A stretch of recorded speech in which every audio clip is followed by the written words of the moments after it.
unlawful agitator activity, including arresting agitators involved and seeing them follow through. And we're seeing them follow through on those commitments. We've seen this past weekend that the state and local law enforcement have taken action when it comes to public safety. And bless them for doing that.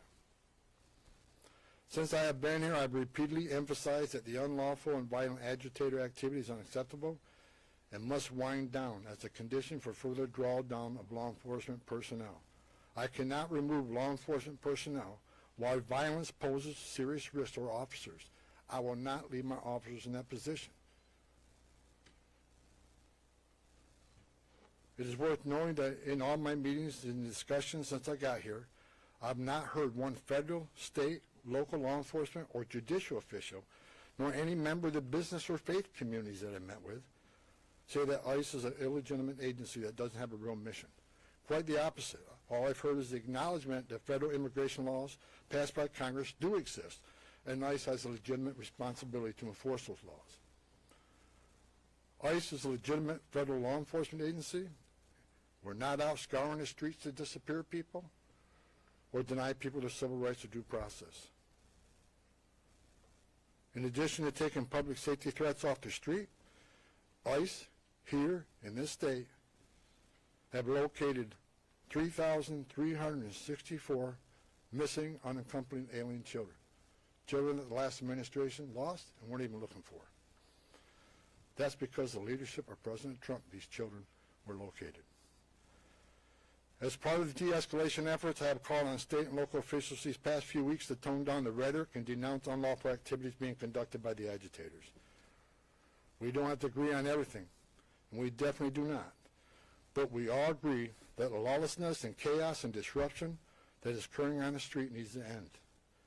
I want to thank Governor Walz for his messages focusing on peace and his support for the Minnesota State Troopers to respond to unlawful situations that put federal officers and the public at risk. I also want to thank Mayor Fry for taking a public stance against agitators setting up barricades that block streets and endanger public safety, and for directing the police to take those roadblocks down. Additionally, I want to thank Police Chief O'Hara, Sheriff Witt, and various other local law enforcement for their responsiveness and efforts to maintain law and order in the streets. We've seen a big change here in the last couple of weeks. And it's all good changes. I'm also pleased to report that we're seeing a notable decrease in unlawful agitator activity here in Minneapolis and overall throughout the state. This is great news for Minnesota communities that have been adversely impacted by the lawlessness and chaos on the street. We have what we call here QRFs, Quick Response Force, security teams, that get called out when ICE officers are out doing operations. They get into trouble, if agitators get out of control, if there's a danger and public safety is at risk, these QRFs respond to help these officers get off the X and get out of that situation. I asked today when I got here, I want to know what the QRFs call outs are, what their deployments are. I want to know every time a QRF is called out. The QRF deployments have dropped dramatically because we have less of that occurring, less of the agitator that cross that line. That is a good thing. That is a win for everybody, not just for the safety of law enforcement officers. It's a win for this community. With that, and success that has been made arresting public safety threats and other priorities since this surge operation began, as well as the unprecedented levels of coordination we have obtained from state officials and local law enforcement, I have proposed, and President Trump has concurred, that this surge operation conclude. A significant drawdown has already been underway this week and will continue through the next week. We have a lot of work to do across this country to remove public safety risk who shouldn't even be in this country, and to deliver on President Trump's promise for strong border security and mass deportation. Law enforcement officers drawn down from this surge operation will either return to their duty stations or be assigned elsewhere to achieve just that. We will continue to enforce Title VIII immigration law throughout this nation. Prioritizing national security threats and public safety risks makes sense. But I'll continue to say over and over again, if you are here in the country legally, you're not exempt from our immigration laws. If we encounter you, we'll take appropriate enforcement action. For those that say we are backing down from immigration enforcement or the promise of mass deportations, you are simply wrong. Look at the data. Record number of arrests and deportations under President Trump's first year. And we'll continue that effort. Prioritizing public safety threats and national security threats doesn't mean we'll forget about everybody else. We will take action on everybody else. That's just a stone cold fact. A small footprint of personnel will remain for a period of time to close out and transition full command and control back to the field office, as well as to ensure agitator activity continues to decline, and that state and local law enforcement continue to respond to ensure officer and community safety. Additionally, federal government personnel assigned to conduct criminal investigation into the agitators, as well as the personnel assigned here for the fraud investigations, will remain in place until the work is done. I will also remain on the ground for a little longer to oversee the drawdown of this operation and ensure its success.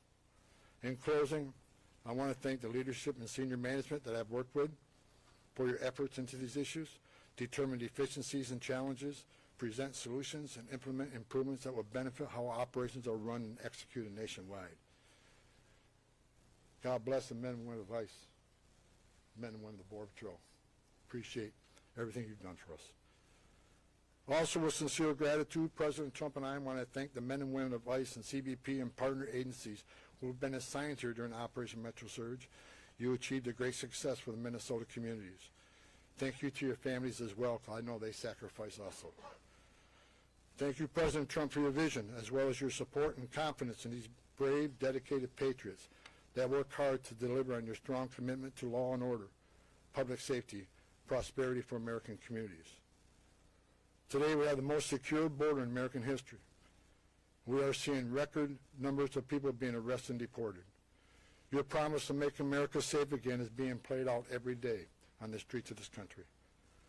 I've said it many times. I worked for 6 different presidents, 10 different administrations. No one has done it better than President Trump. God bless this great country. I'll take questions now. Questions, no follow-ups. I'll start off with Frankie. Yeah. Mr. Hellman, as immigration enforcement continues across the country here in Minnesota as well, how do you hope to gain the trust of individuals here that have kind of been wary of seeing federal officers on the street, but let's say 6 months from now, we still have the office here, we still are enforcing immigration across the country. What do you hope things to look like, and what are you asking for the public? Look, I just want people to look at the data on what this administration has done. You know, the number of public safety threats we removed from the streets across this country that makes these communities safer. ICE has had an office here for decades, before it was called INS, Immigration Naturalization Service. This footprint will remain here, and they'll continue to do immigration enforcement here. But as President Trump has said from day one, we're going to prioritize the public safety threats. Again, but prioritization doesn't mean forget about everybody else. That means you have a criminal alien here and non-criminal here. The criminal always comes first because he's the biggest threat to the communities. We're going to continue to force immigration law. But we won't get back to the footprint here, the normal footprint here. But there will be some security teams staying here, the QRFs, until we're assured that those agitators incidents either stay low or further decline. I'm not going to remove everybody out of the safety order of officers, but like I said, and Operation Metro Surge is ending. And in the next week, we're going to deploy the officers here on detail back to their home stations or other areas of the country that are needed. But we're going to continue to enforce immigration law. That's what American people voted for. But it has to be a priority of criminals. And look, I hear all the hate about, you know, you should arrest everybody. Well, we are. But we're prioritizing those who are the biggest threat to our community. the rapists, the murderers, the child molesters. That's the right thing to do. But I'll say it again. President Trump made a promise of mass deportation, and that's what this country's going to get. But it's smart law enforcement to do target enforcement operations. Now, I've heard people attacking using the word targeted. I sat for the last 2 months when I watched this operation, daily press briefs are talking about targeted operations. Nothing's changed. Other than we're going to make sure they're targeted and make sure we know who we're going for, what their immigration record, what's their criminal history. That comes first. But enforcement of Title VIII is not going to end. If you're in this country legally, you're not off the table. And I think we're proving it if you look at the data. Eric? Mr. Homan, just had a question about the final number of arrests you had, and how many of those people arrested were those targeted security threats you were after? I don't have that exact breakdown. I know we've made over 4,000 arrests here. That is something local field office can supply. I don't have the exact breakdown. But I can tell you, since I've been on the ground, they've been target enforcement arrests. I believe there were target enforcement arrests before I got here. What I did is create one chain of commands where everybody knows what everybody else is doing, and there's and integrate operation command centers.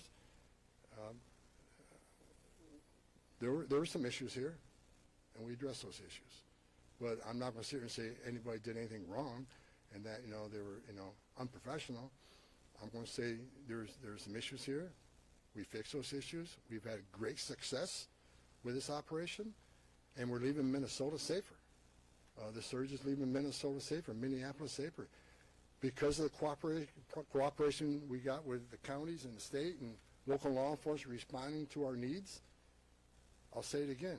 It's less of a sanctuary state for criminals.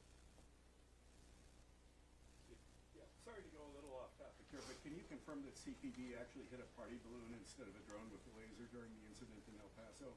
And why wasn't that action coordinated with the FAA? I have no information on that. It's out of my league. So we're going to keep the questions to Minnesota topic. Go ahead. Mr. Homan, can you specify how many county sheriffs, local jails have agreed to work with you and honor ICE detainers? I have not met one county jail that says no to us. They want to work with us. Okay, we have time for one more. Go ahead. Yes, hi, Mr. Homan. You talked about this unprecedented level of cooperation between local officials and yourself. Can you explain more what is changed now in terms of that cooperation from before? Several things have changed. First of all, when the agents were out doing operations and the agitators got a hand and posed a public safety threat, not just to the officers but the communities, law enforcement response has been sporadic at best. I think at what you see now, what you saw this past weekend, is law enforcement's responding to public safety needs quickly. And people were arrested for violating city ordinances as far as when unlawful assembly and so forth. They come to assist us to make sure our officers, the person we have in custody, leave that scene safely. You've seen it this weekend, and I'm happy that the local and state was there also, that responded, and we haven't seen any incidents of them not responding since we have these agreements in place now. As far as the jails, we got more cooperation and more jails than they had before we got here. And that's a good thing. We're having conversations with the state. And state already accepted our detainers, but we're moving further on our agreements for the state. So the cooperation we have here is going to keep this city safer. It's going to keep our agents safer. Arresting public safety threats in a jail just makes sense. If you look at, I was talking to my chief of staff this morning on the way over here. I see that most people on the other side, and I say the other side, I see this argument, Democrats versus Republicans, whatever. But most of the people, even Democrats, are saying they want public safety threats to be the focus. They think public safety threats, illegal aliens, should be addressed. But to say that and not let us into jail, you can't square that. I just noticed the governor of New York, my home state. I've heard her say that she believes public safety threat illegal aliens should be the focus of ICE. But they had a press conference last week to lock us out of the jails and end 287G agreements. How do you square that? You can't. So again, prioritization of public safety threats don't mean we forget about everybody else. We're going to force the immigration law. We're going to have a mass deportation. President Trump promised that, and we're committed to that.